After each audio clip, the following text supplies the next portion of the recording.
Avis vascular centre మన దేశంలోనే the best varicose vein hospital. మనతో పాటుగా ఉన్నారు సీనియర్ జర్నలిస్ట్ సురేష్ కొచ్చది. సార్ నమస్కారం. బాలీవుడ్లో గత 8 ఏళ్లుగా పవర్ షిఫ్ట్ అనేది నెలకొంది. సృజనాత్మకత లేని వాళ్లే ఫిల్మ్ ఇండస్ట్రీలో ఉన్నారు. ఒక రకంగా వివక్ష అనేది కనిపిస్తోంది. ఈ మాటలన్నది ఆస్కార్ అవార్డు గ్రహీత ఏఆర్ రెహమాన్.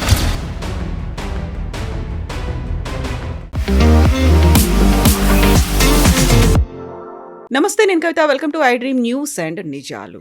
బాలీవుడ్లో గత 8 ఏళ్లుగా పవర్ షిఫ్ట్ అనేది నెలకొంది. సృజనాత్మకత లేని వాళ్లే ఫిల్మ్ ఇండస్ట్రీలో ఉన్నారు. ఒక రకంగా వివక్ష అనేది కనిపిస్తోంది. ఈ మాటలన్నది ఆస్కార్ అవార్డు గ్రహీత ఏఆర్ రెహమాన్. నిజంగానే బాలీవుడ్లో ఫిల్మ్ ఇండస్ట్రీలో మతపరంగా వివక్ష చూపిస్తున్నారా? పెద్ద ఎత్తున అవుట్రేజ్ వచ్చిన తర్వాత భారతదేశం నాకు ఇల్లు, భారతదేశమే నాకు ఒక కుటుంబం లాంటిది అని దాన్ని మిస్ఇంటరప్ట్ చేశారు. మిస్అండర్స్టాండింగ్ జరిగింది అనేటువంటి మాటని ఏఆర్ రెహమాన్ ఎందుకు చెప్తున్నారు? యాక్చువల్గా ఈ మొత్తం ఎపిసోడ్ ఎందుకని ఇప్పుడు బయటకు వచ్చింది? మనతో పాటుగా ఉన్నారు సీనియర్ జర్నలిస్ట్ సురేష్ కొచ్చది. సార్ నమస్కారం. సో గతంలో మనం ఫిల్మ్ ఇండస్ట్రీ గురించి మాట్లాడుకున్నప్పటికీ ఈసారి ఏఆర్ రెహమాన్ చేసినటువంటి వ్యాఖ్యలు, అందులో మతం కోణం కూడా ఉంది అనే మాట, 8 ఏళ్లుగా పవర్ షిఫ్ట్ కనిపిస్తోంది అనేది, అందువల్లే అవకాశాలు రాలేదేమో అనేటువంటి గుసగుసలు ఉన్నాయి, బట్ నాకు మాత్రం డైరెక్ట్గా ఎదురైందని నేను చెప్పట్లేదు అనేటువంటి ఒక మాట. సో నిజంగానే అలాంటి పరిస్థితులు ఉన్నాయా మన దగ్గర? ఫస్ట్ అడగాలి అంటే తమిళ్ ఫిలిం ఇండస్ట్రీలో ఎన్ని సినిమాలు ఆయనకు వచ్చిందని అడగాలి ఫస్ట్. ఎందుకంటే ఈ మ్యూజిక్ ఇండస్ట్రీ అనేది చాలా మటుకు మారిపోయింది. ముందు కవిత గారు మీకు గుర్తుంటుంది, మనం చిన్నప్పుడు ఉన్నప్పుడు క్యాసెట్లు కొనుక్కుంటుండే, వెళ్ళి షాప్లలో వెళ్ళి క్యాసెట్ కొనుక్కొని వచ్చి దాని నుంచి మనం పాటలు వింటుండే. దాని తర్వాత సీడీలు వచ్చినాయి. మ్యూజిక్ వరల్డ్ లాంటి ప్లేస్కి వెళ్ళి అక్కడ సీడీలు కొనుక్కుంటుండే మనం. దాని తర్వాత సీడీలు కూడా పోయినాయి. ఇప్పుడు సీడీ ప్లేయర్లే దొరకట్లేదు. దాంతో స్పాటిఫై కానివ్వండి, యూట్యూబ్ ఛానల్స్ కానివ్వండి, సారేగామా లాంటి యూట్యూబ్ ఛానల్స్ కానీ, వాళ్ళ రేడియో ఒక సెట్ వస్తుంది, అదొకటి. ఇట్లాంటి చాలా డిఫరెంట్ ఇన్స్ట్రుమెంట్స్గా మారిపోయింది మ్యూజిక్. ఫిలిం ఇండస్ట్రీలో కూడా మనకు చాలా మటుకు తెలుసు, తెలుగు ఫిలిం ఇండస్ట్రీలో కూడా మ్యూజిక్ రిలీజ్ అని చెప్పి పెద్ద ఒక ఫంక్షన్ ఉంటుంది. ఇప్పుడు అసలు అది వినబడట్లేదు, ఎక్కడ వినబడలేదు. Audio release function. ఇప్పుడు ఆడియో రిలీజ్ ఫంక్షన్ ఎక్కడ పోయిందో తెలియదు. లాస్ట్ టైం నాకు జరిగినప్పుడు గుర్తుంది, ఒక 2-3 సంవత్సరాల ముందు ఆ శిల్పకళా వేదికలో మొత్తం చైర్లన్నీ పలగొట్టారు. ఇప్పుడు ఎక్కడ వినబడట్లేదు అసలు మ్యూజిక్ ఆడియో రిలీజ్ అనేది. ఎందుకంటే ఇండస్ట్రీ మారిపోయింది. The way the music is delivered. ఒక ప్రొడ్యూసర్ ఆయన పరిస్థితి ఆలోచించండి. ఆయన పెట్టుబడి పెట్టేటప్పుడు సినిమాలో హీరోకి డబ్బులు, హీరోయిన్కి డబ్బులు, ఇదంతా production cost, post production cost, దానికన్నా ముందు మ్యూజిక్ సెట్ చేయడం, ఇదంతా ఉంటుంది. పెట్టిన పెట్టుబడికి కూడా రిటర్న్ రావట్లేదు. ఒక వారం కూడా సినిమా థియేటర్లో నడవట్లేదు. హౌస్ఫుల్ అని చూపిస్తారు కానీ మన అందరు తెలిసిందే సంగతి. ఇండస్ట్రీ మారిపోయింది చాలా మటు. ఏ టైంలో మన దగ్గర సి రామచంద్ర కానీ, ఆ టైంలో ఎస్డి బర్మన్ గారి అట్లాంటి మ్యూజిక్ డైరెక్టర్స్ నుంచి ఇప్పుడు చూస్తే మీకు మ్యూజిక్ డైరెక్టర్ కూడా గుర్తుండదు, పేరు అడిగితే మీకు తెలియదు. In fact Dhurandhar cinema music director నాకే తెలియదు, కానీ మ్యూజిక్ బాగుండేది నాకు తెలుసు అంతే. హక్ సినిమా కూడా నాకు మ్యూజిక్ డైరెక్టర్ ఎవరు గుర్తులేదు, కానీ ఈ పాటలు బాగుంది, నాకు నడిమిట్లా ఉన్న పాటలు బాగానే ఉంది, కానీ ఐ డోంట్ రిమెంబర్ ఇట్. ఒకసారి బయటికి వచ్చిన తర్వాత సినిమా థియేటర్ తర్వాత పాట ఏంటని నాకు గుర్తులేదు. కానీ ఇప్పుడు కూడా మీరు పాత తెలుగు సినిమాలు కానీ, పాత హిందీ సినిమాలు ఇప్పుడు కూడా మీరు హమ్ చేసుకుంటారు అప్పుడప్పుడు. మీరు విన్నప్పుడు మీకు చాలా అంటే లిరిక్స్ అంత పవర్ఫుల్ ఉండే ఆ టైం. ఇప్పుడు మ్యూజిక్ ఎట్లయిపోయిందంటే డబ్బలోపల రాలేసి కొట్టినట్లు ఉంటుంది మ్యూజిక్. ఇప్పుడు మీకు ఏం గుర్తుండదు. ఆ మ్యూజిక్ అనేది అసలు ఎవరు పట్టించుకోలేదు. పబ్లిక్ కూడా వినడానికి రెడీగా లేరు. సరే, మన కార్లో డ్రైవ్ చేస్తున్నప్పుడు ఎప్పుడైనా ఏదైనా స్పాటిఫై పెట్టుకుంటాం, లేకుంటే ఎఫ్ఎం స్టేషన్ పెట్టుకుంటాం, లేకుంటే యూట్యూబ్ నుంచి ఏదైనా ప్లే చేస్తుంటాం. కానీ ఒక రెగ్యులర్ లాయల్టీ అని మ్యూజిక్కి పోయింది, ఎప్పుడో పోయింది అది. సినిమాలో ముందు ఒక మ్యూజిక్ అనగానే చాలా పెద్ద, కొన్ని సినిమాలు అయితే 8 పాటలు 9 పాటలు ఉంటుండే. ఇప్పుడు 1-2 పాటలు కనిపిస్తే కూడా చాలా పెద్దది అనమాట. సో ఆ పరిస్థితులు, ఆ ఒక సిచ్యువేషన్ నుంచి రెహమాన్ గారి స్టేట్మెంట్ ఇవ్వడం ఏంటి, ఇది నాకు ఫస్ట్ ప్రశ్న. ఎందుకంటే కమ్యూనల్, ఆయన ఒక ఓపెన్ డేట్ చెప్పలేదు. 8 సంవత్సరాలు అన్నారు. అంటే కరెక్ట్గా మోదీ గవర్నమెంట్ వచ్చిన తర్వాత ఉన్న సిచ్యువేషన్ అని చెప్తున్నారు అనమాట. అది కూడా ఎవరికి ఇంటర్వ్యూ ఇచ్చారు? BBC Hindi, Asian service. ఎవరు ఇంటర్వ్యూరు? ఒక పాకిస్తానీ. అంత సెట్ ఇది. ఆయన ఒక దూరదర్శన్కో లేకుంటే మన భారతదేశంలో ఎన్నో ఛానల్ వాళ్ళకి ఇంటర్వ్యూ ఇవ్వకుండా ఒక ఇంటర్నేషనల్ ఆడియన్స్కి చెప్పారు ఈ మాట. ఆయనకు తెలుసు దాని ఇంపాక్ట్ ఎక్కడ ఉండబోతుంది అనేది. ఇప్పుడు దాన్ని వచ్చి నన్ను మిస్అండర్స్టాండ్ చేయడం ఏముంది? మీరు చాలా క్లియర్గా అది ఇంకోసారి రివైండ్ చేసుకుంటే కూడా మీరు వినొచ్చు. మీరు చెప్పిన మాట చాలా క్లియర్ దట్ మీకు ఇప్పుడు ఆపర్చునిటీస్ రావట్లేదు. ఇప్పుడు ఎట్లా అయిపోయిందంటే, ఒక చాలా టాలెంటెడ్గా ఉన్న మనిషిని, ఫర్ ఎగ్జాంపుల్ ప్లంబర్ అని తీసుకుందాం. ఇప్పుడు మీరు ఒక ప్లంబర్ని పిలిచినప్పుడు ఒకటి వస్తే వాడు ఫస్ట్ వచ్చి నాకు 2,000 రూపాయలు కావాలంటే మీరు బార్గెన్ చేస్తారు అంతే. నెక్స్ట్ టైం అని బిలోవర్ మీరు you look for somebody at 1,000 rupees. ఇది నార్మల్ హ్యూమన్ సైక్. ఇది మ్యూజిక్ ఇండస్ట్రీ కూడా అట్లనే అయిపోయింది. వెరీ వెరీ రా ఫార్మాట్లో చెప్తున్నాను నేను. ఎక్కడ రోజా నుంచి మొదలైన ఏఆర్ రెహమాన్, దానికన్నా ముందు Indira he did, but the actual hit was Roja. ఆ టైంలో ఎవరు ఛాన్స్ ఇచ్చారు ఆయనకి? మణిరత్నం లాంటి వాళ్ళు ఛాన్స్ ఇచ్చారు. ఆయన గురువు ఎవరు? గురువు అని చెప్పలేను, కానీ ఆయన ఫస్ట్ పర్ఫామ్ చేసింది ఇళయరాజా గారు. ఇప్పుడు ఇళయరాజా గారు ఎక్కడున్నారు మ్యూజిక్ ఇండస్ట్రీలో? కానీ ఆయన పాటలు గుర్తుంటుంది మనకు. ఆయనకు అప్పుడప్పుడు 1-2 సినిమాలు వస్తున్నాయి అంతే. ఇళయరాజా గారు కంప్లైంట్ చేశారా? నన్ను కూడా ఎవరు పట్టించుకోవట్లేదు. నెక్స్ట్ జనరేషన్ వచ్చేసారు. ఎందుకంటే మన అందరికి గుర్తుంది. కుమార్ షాను ఎక్కడున్నారు ఇప్పుడు? అల్కా యాగ్నిక్ ఎక్కడుంది? ఎందుకు మీరు you can take lot of such names. ఇట్లాంటి వాళ్ళు ఎక్కడ లేరు ఇప్పుడు. వాళ్ళందరూ మాయమైపోయారు. కొత్త వాళ్ళు వస్తున్నారు, రీల్స్ చేస్తున్నారు, కవర్ వర్షన్స్ చేస్తున్నారు, పాటలు పాడుతున్నారు. ఆల్ స్టార్ సింగర్ లాంటి ప్రోగ్రామ్ నుంచి వచ్చే విన్నర్స్ని వాళ్ళని మ్యూజిక్ దాంట్లో తీసుకుంటారు. ఉదిత్ నారాయణ ఉండే, ఎక్కడ పోయిన ఉదిత్ నారాయణ తెలియదు మనకి. షాన్ కూడా మొన్న స్టేట్మెంట్లో రెహమాన్ షాన్ కూడా చెప్పాడు, ఐఎమ్ డూయింగ్ షోస్ అన్నాడు. అది లేదు ఆయనకి ఇప్పుడు, ఆ ఛాన్సే లేదన్నమాట. పోయింది అది, ఆ ఇండస్ట్రీ పోయింది. కంపెనీ అనురాధ పోడ్ వాళ్ళు ఉండే.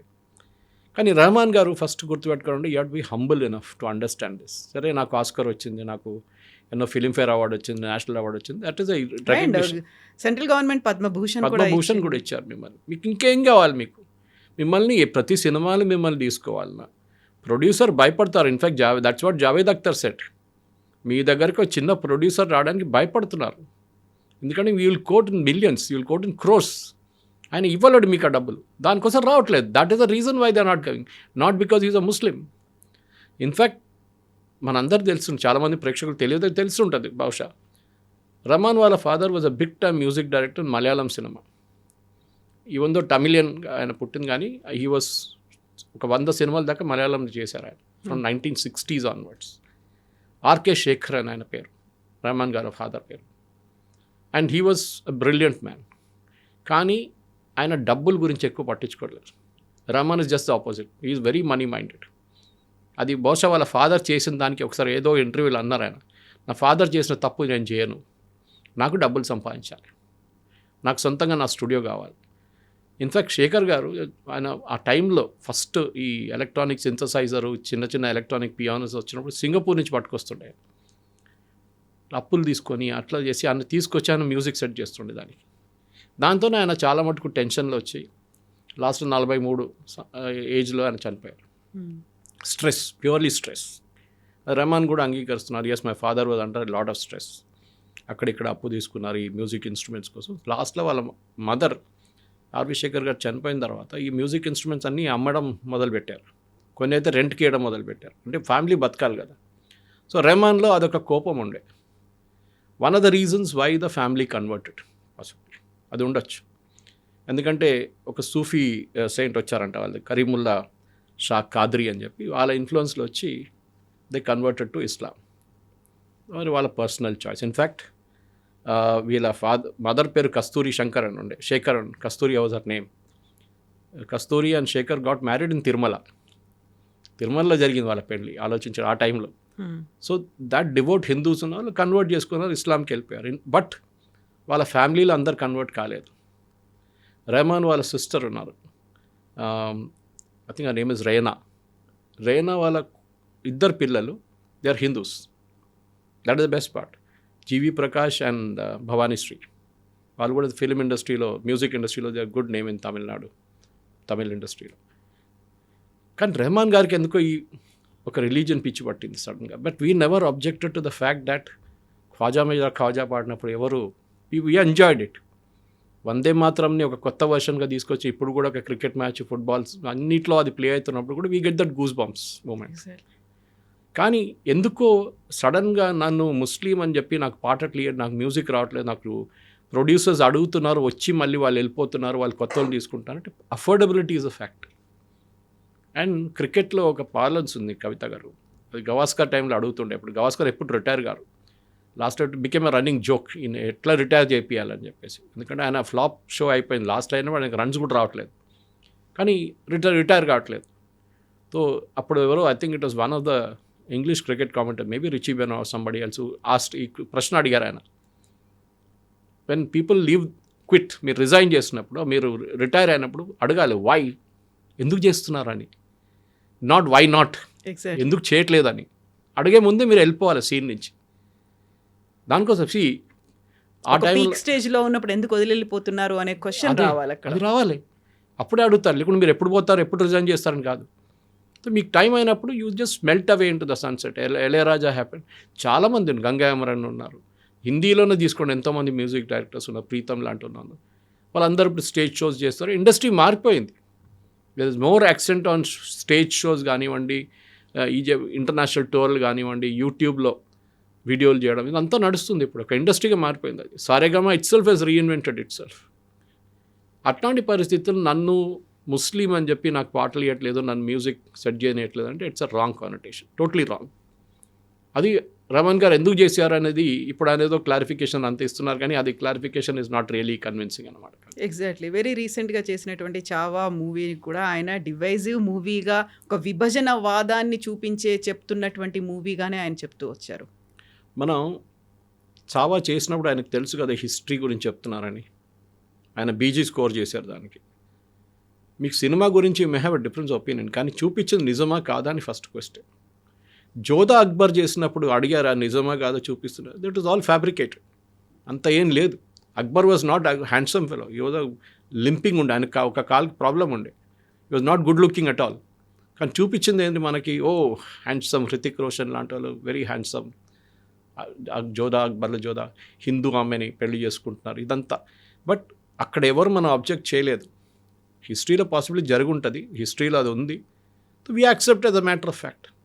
సల్మాన్ ఖాన్, షారూక్ ఖాన్, ఆమీర్ ఖాన్ వీళ్ళు ఫిలిం ఇండస్ట్రీ డామినేట్ చేస్తున్నప్పుడు, ఇప్పుడు అంత డామినేషన్ లేదనుకోండి, ఆ డామినేషన్ టైంలో మనం ఎప్పుడైనా అబ్జెక్ట్ చేశాము?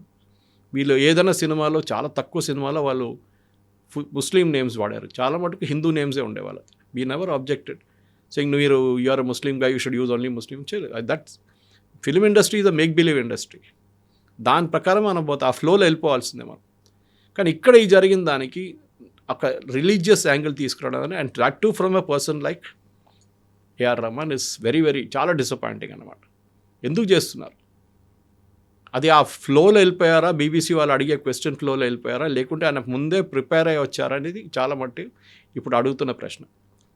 ఆయన పర్సనల్ లైఫ్లో కూడా చాలా మటుకు ప్రాబ్లమ్స్ ఉన్నాయి, మన అందరికి తెలిసింది. We never asked, industry never asked divorce ఎందుకు జరిగింది, his wife gave some statement, ఆమె ఇప్పుడు ఏదో లండన్లో ఉంటుందంటే మనకు తెలియదు, అది మనం ఎప్పుడు అడగక్కర్లేదు, ఎందుకంటే that is the personal life.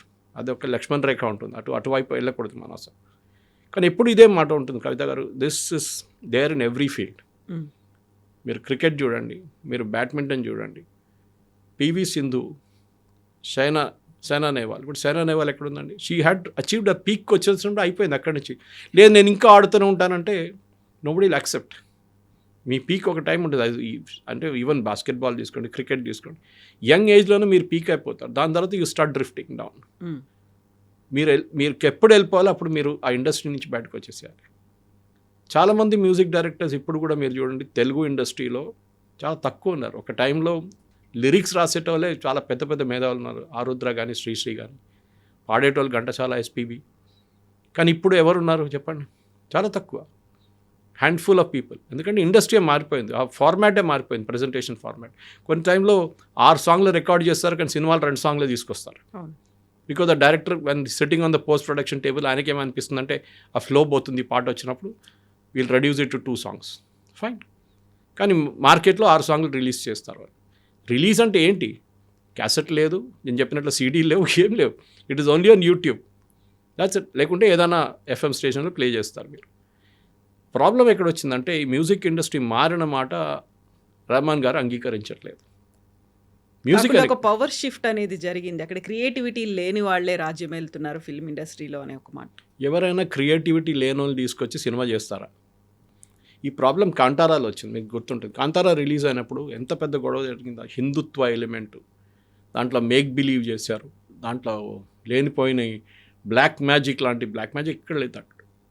But it is a art form. మా ఊర్లో ఉంది, నార్దర్న్ కేరళలో ఉంది అది, తెయ్యం అంటారు దాన్ని అక్కడ. That's another form is what you showed in upper Karnataka, దక్షిణ కర్ణాటకలో. అక్కడ ఇది అక్కడ జరుగుతున్న ఒక క్లాసికల్ ఆర్ట్ ఫామ్ అది. దాన్ని కొంచెం ఒక ట్విస్ట్ ఇచ్చి చేసినప్పుడు దాంట్లో తప్పేముంది. ఆమీర్ ఖాన్ లార్డ్ శివాని టాయిలెట్లో 3 Idiots తిప్పినప్పుడు మనం ఎవరు తిట్టలేదు ఆయన్ని, ఎందుకు చేసామని చెప్పేసి. మనందరూ తెలుసు. చాలా కొంతమంది కోపం వచ్చింది, మీ రిలీజన్లో ఉన్న ఎవరైనా ప్రాఫిట్స్ చేస్తారంటే ఎవరు అడగలేదు అది. కానీ మనం because Hindu religion accepts it. Okay సరే, we laugh at our gods, మనం నవ్వుకుంటాం ఒక్కసారి, మంచిదే కదా, ఓకే తమాషాగా ఉంది కదా, చాలా బాగుందంటాం. కానీ ఆలోచించండి, అది it could have been a tinder box moment. ఆ మూమెంట్లో అది పెద్ద గొడవ అయితే ఆ సినిమానే ఫ్లాప్ అయిపోతుండే. కానీ జరగలేదు, it went as a normal route వెళ్ళిపోయింది. కానీ రెహమాన్ గారికి సడన్గా ఇప్పుడు ఎందుకు వచ్చింది నాకు అర్థం కావట్లేదు. ఎందుకంటే I have seen him when he was Dilip. హైదరాబాద్కి వస్తుండే ఆ టైంలో, ఇక్కడ ఒక ఏజెన్సీలో వచ్చి చాలా తక్కువ అమౌంట్కి ఒక చిన్న కీబోర్డ్ తీసుకొచ్చి ట్రైన్లో వచ్చి ఇక్కడ వచ్చి కీబోర్డ్ ప్లే చేసి వెళ్ళిపోతుండే. ఒకసారి చాలా సంవత్సరాల తర్వాత ఫ్లైట్లో వస్తుండే, కానీ ముందైతే ఓన్లీ ట్రైన్లో వస్తుండే. మెట్రో షూస్ కానివ్వండి, బిగ్ షాట్ లాంటి షాప్స్కి యూస్ టు ప్లే జింగిల్స్. ఆ ఇండస్ట్రీ నుంచి అఫ్కోర్స్ ఈ started playing for Ilaiyaraaja as a keyboard artist. అక్కడి నుంచి పైకి వచ్చిన తర్వాత ఆపర్చునిటీస్ చాలా వచ్చినాయి ఆయనకి. అండ్ మనం కూడా మెచ్చుకుంటాం, గుడ్ మ్యూజిక్. మీరు చెప్పినట్టు 2 ఆస్కర్లు, గ్రామీలు, స్లమ్ డాగ్ మిలియనర్ లాంటి సినిమాలకి, దట్ ఆల్ వాజ్ దేర్. మనం అన్నీ యాక్సెప్ట్ చేస్తున్నాం మనం. ఎందుకంటే we have seen the pinnacle of music in India, భారతదేశంలో. సాహిర్ లుధ్యాన్వి రాసిన పాటలు, ఆనంద్ బక్షి గారు రాసిన పాటలు, శంకర్ జైకిషన్, లక్ష్మీకాంత్ ప్యారేలాల్, ఎస్డి బర్మన్ నేను చెప్పాను, ఆర్డి బర్మన్, సి రామచంద్ర, కళ్యాణ్జీ, చాలా మటుకు మీద బిగ్ మ్యూజిక్ డైరెక్టర్స్ దేర్. ఇప్పుడు దాంట్లో చాలామంది దే పాస్ట్ అవే. ఉన్నోళ్ళు కూడా వాళ్ళు they are happy with what they are. ఈ ఇండస్ట్రీలో ఒక ఫేవరెటిజం ఉందంటే ఉంది. అది even when Lata Mangeshkar was alive, చాలా మటుకు అలిగేషన్స్ ఆమె మీద ఉండే. దట్ ఆమె she uses to dictate to music directors. ఒక మోనోపలి లాగా. మదన్ మోహన్ గారితో నేను చేయను ఎప్పుడని చెప్పి ఒకసారి ప్రాబ్లం ఉండే ఆమెకి. సుమన్ కళ్యాణ్పూర్ లాంటి వాళ్ళు, వాణి జయరాం లాంటి వాళ్ళు ఆమె పైనకి రానిలేదు అసలు. She never give an opportunity except for her sister ASHA Bhosle. అట్లాంటి ఒక మోనోపలి ఉంది. దాని తర్వాత మనం చూసాం సడన్లీ అనురాధ పౌడ్వాల్ లాంటి వాళ్ళు, బికాస్ సడన్లీ గుల్షన్ కుమార్ గారు ఎంకరేజ్ చేయడం మొదలుపెట్టారు. తర్వాత గుల్షన్ కుమార్ హత్య జరిగింది. అది కూడా మ్యూజిక్ ఇండస్ట్రీలో పెద్ద పాలిటిక్స్. అది అందరూ తెలిసింది, ఎందుకంటే అక్కడ డీ గ్యాంగ్ ఇన్వాల్వ్డ్ ఉన్నారు. సినిమాల్లో ఈ బ్లాక్ మనీ కానివ్వండి, ఈ డ్రగ్స్ మనీ కానివ్వండి, హవాలా డబ్బులు పెట్టడం మొదలుపెట్టారు. ఇప్పుడు ఏమైందంటే లాస్ట్ ఒక 10-15 సంవత్సరాల క్రితం యూ వుడ్ అబ్జర్వ్ ఈ ఇండస్ట్రీ కార్పొరేటైజేషన్ అయిపోయింది కంప్లీట్గా. ఒకసారి బీఆర్ ఫిల్మ్స్ ఉండే, యశ్ చోప్రా ఫిల్మ్స్, ఇప్పుడు అందరూ కంపెనీలు తయారు చేసుకున్నారు. అది ఎవరైనా ఉండేవాడు, కరణ్ జోహార్ ఉండొచ్చు, బాలాజీ టెలిఫిల్మ్, ఎక్తా కపూర్ ఉండి, వీళ్ళందరూ they form companies, corporate companies. వాళ్ళు బ్యాలెన్స్ షీట్ చూస్తారు. మేము ఒక సినిమా తీయాలంటే ఎంత డబ్బులు పెట్టాలి, దాంట్లో ఎంత డబ్బులు వస్తుంది, ఓటీటీలో ఎంత డబ్బులు వస్తుంది, మాకు థియేటర్ రిలీజ్లో ఎంత వస్తుంది, ఇది వాళ్ళు చూసేది first. And naturally cost cutting ఉంటుంది. ఎంత తక్కువ చేయొచ్చు అంత కాస్ట్ కటింగ్ తగ్గిస్తున్నారు. పాసిబ్లీ తెలుగు ఫిలిం ఇండస్ట్రీ ఒక్కటే ఇప్పుడు కూడా where the hero is paid 100 crores, 50. Malayalam film industry చూడండి, దే ప్రొడ్యూస్ బ్రిలియంట్ మూవీస్. కానీ మోహన్ లాల్, మమ్ముట్టి కూడా ఇంత డబ్బులు రావు. బికాజ్ మేబీ ఇండస్ట్రీ సైజ్ చిన్న ఉంది అక్కడ, వాళ్ళ ఆడియన్స్ సైజ్ చిన్న ఉంది. మ్యాక్సిమం కేరళ అండ్ గల్ఫ్, కొంత మటుకు యూరోప్. తెలుగు ఫిలిం ఇండస్ట్రీ బహుశా ఇంకా పెద్దగా ఉంటుంది, చాలా మటుకు ఆడియన్స్ నార్త్ అమెరికాలో ఉంటారు, అక్కడ కలెక్షన్ బాగుంటుంది అని చెప్పి ఎక్కువ కానీ ఇప్పుడు కూడా చూడండి, ఇప్పుడు రెమ్యునరేషన్ ఇవ్వలేకపోతున్నారు. Other day saw an article, ఎవరో ప్రొడ్యూసర్ చెప్తున్నారు, తెలుగు ఫిలిం ఇండస్ట్రీలో ఉన్న హీరోయిన్స్ని యాక్ట్రెసెస్ అని చెప్పాలి మనం యాక్చువల్లీ, వాళ్ళ దగ్గర మేము we are asking them to reduce their fees, వాళ్ళ ఫీజు తగ్గించమని రిక్వెస్ట్ చేస్తాం. ఎందుకు లేకుంటే ఇట్ వోంట్ వర్క్అవుట్. ఒక్క వారం కూడా సినిమా హౌస్ఫుల్ నడవదు మీకు థియేటర్లలో. ఇప్పుడు దురంధర్ ఈజ్ అన్ ఎక్సెప్షన్. అది వచ్చినప్పుడు ఇంకా పెద్ద గొడవ జరిగింది. నేషనలిజం, మ్యాషోయిజం, హిందూ ఇది, ఇస్లాం బ్యాషింగ్, ఇస్లామాఫోబియా జరిగింది. పాకిస్తాన్లో జరుగుతుంది, చూపించాం. I give an audience example మీకు. ఈ దురంధర్ వచ్చి ఒక 3 వారాలు 4 వారాల తర్వాత ద సినిమా 21 అని ఒక సినిమా వచ్చింది, బేస్డ్ ఆన్ అరుణ్ ఖేత్రపాల్స్ లైఫ్. నేను కూడా వెళ్ళాలనుకున్నాను. రివ్యూ చదవగానే నాకు కూడా అనిపిస్తుంది ఎందుకు వెళ్ళాలి సినిమా, దాంట్లో పాకిస్తాన్ని హీరోస్గా చూపిస్తున్నారు, పాకిస్తాన్ ఆర్మీ చాలా మంచి వాళ్ళని చూపిస్తున్నారు, మనం తప్పు చేసామని చూపిస్తున్నారు 71లో అని రివ్యూ చదివాను. కొంతమంది అడిగాను సినిమాకి, వాళ్ళు అన్నారు Suresh you will not like it, మీరు వెళ్ళొద్దు. Word of mouth is very important. Dhurandhar లాంటి సినిమాకి I think more than publicity word of mouth. ఎందుకంటే ఇప్పుడు సినిమా రిలీజ్ చేయాలంటే కూడా మార్కెటింగ్ దాంట్లో చాలా పెద్ద కాంపోనెంట్. మ్యూజిక్ చేసిన వాళ్ళు వెళ్ళి స్టూడియోలో కూర్చొని మాట్లాడతారు, the actor and actresses will go and sit in the theatre, డైరెక్టర్తో కూర్చుంటారు, ఏ స్టూడియోకి వెళ్ళాలి, ఇదంతా నిర్ణయించేది ఒక పెద్ద పిఆర్ గ్యాంగ్ ఉంది ఒకటి. వాళ్ళు డిసైడ్ చేస్తారని ఎట్లా మూడ్ సెట్ చేయాలి, ఇది ఎప్పుడు రిలీజ్ చేయాలి, ఏ థియేటర్లో రిలీజ్ చేయాలి, ఏ ఓటీటీ ప్లాట్ఫామ్లో వెళ్ళాలా, ప్రైమ్లో వెళ్ళాలా, నెట్ఫ్లిక్స్లో వెళ్ళాలా, జీ5లో వెళ్ళాలా, ఇదంతా ఒక కమర్షియల్ అయిపోయింది. And AR Rahman making an acquisition, నాకు అది I just won't take it. ఎందుకంటే మీరు ఎందుకు చేస్తున్నారు అది రెహమాన్ గారు అడగాల్సింది. Now you're making an excuse saying నన్ను మిస్అండర్స్టాండ్ చేశారు. బట్ ఇక్కడే మిస్అండర్స్టాండ్ చేశారు అన్నప్పుడే ఆయన చేసినటువంటి అలిగేషన్స్ 8 yearsలో అనుకున్నప్పుడు లాస్ట్ ఇయరే కదా చావాలంటే ఒక బిగ్గెస్ట్ బ్లాక్ బస్టర్ హిట్ వచ్చింది. ఆ తర్వాత Ramayana is in the pipe line. అసలు మత వివక్ష గురించి అనుకున్నప్పుడు రామాయణ అనగానే ఎవరికి రిలేటెడ్ ఉంటుంది, బట్ ఇప్పుడు రెహమాన్ ఏ కమ్యూనిటీకి చెందినవాడు అనేది ఉంది. దాన్ని ఎలా తీసుకున్నారు, ఇక్కడే డిఫరెంట్ ఒపీనియన్ వినిపిస్తుంది కాబట్టి ఆయన తొలగించండి అనేటువంటి మాట కూడా సోషల్ మీడియాలో వస్తుంది కదా.